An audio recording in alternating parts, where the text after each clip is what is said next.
Is there such a thing as the art of speaking? Oh, yes. I could mumble my way through this episode and slur my words and drop in the endings of words and barely making eye contact. I think you'll agree I'm still speaking, but I'm not speaking well. I'm not communicating as well as I could if I used better speaking practices. The art of speaking well is something we can all grow in, and it is part of the collection of skills that we call language arts. So how can we help our students to grow in the art of speaking well? Through everyday conversations, of course, but also through a method called recitation.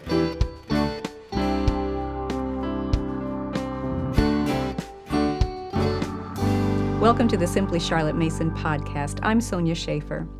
We've been talking about language arts and how we can help our students to grow in the 4 areas of using language well: hearing, speaking, reading, and writing. If you missed the previous episode, check the description for a link. Today, we want to focus on how we can use recitation to help our students grow in the art of speaking well. Recitation is simply reciting or speaking aloud something that you have memorized. In the Charlotte Mason approach, recitation is built around ideas, not just dry facts. So we don't assign a student to memorize a list of names and dates or words and definitions. We give them scripture and poetry to memorize and recite. Bible verses and poems are filled with ideas that feed the mind. Recitation is not just an exercise to train the mind. It is an outflowing of the ideas that the student has taken in, pondered over, and allowed to settle into her heart and mind, there to influence her thinking and behaving. That's the power of an idea. Charlotte Mason believed that recitation was good preparation for public speaking. Now, if you think about it, there are really 2 things that concern a person who is asked to speak in public. 1, what am I going to say? And 2, how do I handle all of those eyes looking at me? Recitation removes that first obstacle, the what am I going to say, because you've memorized what you're going to say. That leaves only the eyes to deal with. Recitation also gives our students practice in sharing ideas verbally. Now, some of our students don't seem to have a problem with sharing their ideas verbally in everyday life. It might be difficult to get a word in edgewise, but others need that gentle encouragement to speak up because people want to hear what they have to say. Recitation can be a bridge for those students. In recitation, again, they don't have to spend a lot of energy and brain power thinking of what to say. They can communicate someone else's idea contained in the scripture or the poem and just practice the skills of speaking well. And as they grow in those skills and become more comfortable sharing ideas aloud, they can more easily transition to sharing their own ideas aloud, too. Narration offers that opportunity, and we'll talk about narration in another episode. Now, the first step in recitation is, of course, to memorize the Bible passage or the poem that the student will be reciting. One word of caution: we don't want to steal the joy out of the piece by using drill and kill methods of memorization. Even in the memorizing, we need to allow our students space to form their own relations, to allow the living ideas of the passage to spark more ideas in our students' minds. A simple way to do this is to read the passage or poem all the way through once a day or once or twice a week. And do that reading aloud. We're working toward communicating the piece through the spoken word, so hearing it spoken is a vital part of the process. Our scripture memory system is set up on this principle. Check the description for a link.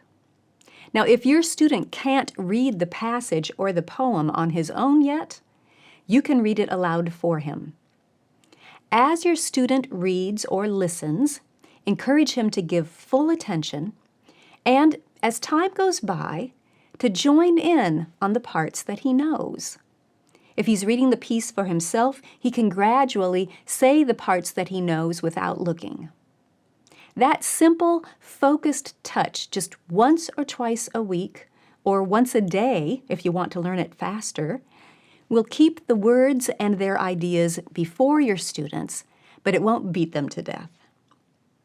As your student is memorizing, you can also discuss the ideas that are contained in the passage or poem. We have some wonderful collections of poems for students of all ages, gathered by individual poet, so your students can get to know each poet well and gain a better understanding of his or her style. Check the description for a link to that. Remember, recitation is about communicating someone else's ideas. So we want to encourage our students to think about what that poet or author was trying to convey, and how the person reciting can communicate that intent faithfully. It can be helpful for the student to hear good examples of reciting that particular piece, but we need to be very careful that we don't inadvertently urge our students to mimic a particular model. Recitation is a very personal activity. Done correctly, it gives the listeners a glimpse into what ideas from the piece nestled most deeply in the reciter's mind and heart, and what relations he formed with that passage for himself. On a very practical level, we can also take the opportunity to coach our students to grow in their enunciation. Obviously, we don't want to drill and kill in this area either, but we can listen for habitual patterns that we can then encourage our students to work on, such as pronouncing final consonants, conquering difficult words, projecting accurately to make sure that everyone in the room can hear at a comfortable level, regulating the speed at which the words flow. All of those skills and more can be gently approached and practiced as we give our students beautiful words and ideas, and then coach them as they determine how to communicate those beautiful words in a beautiful way.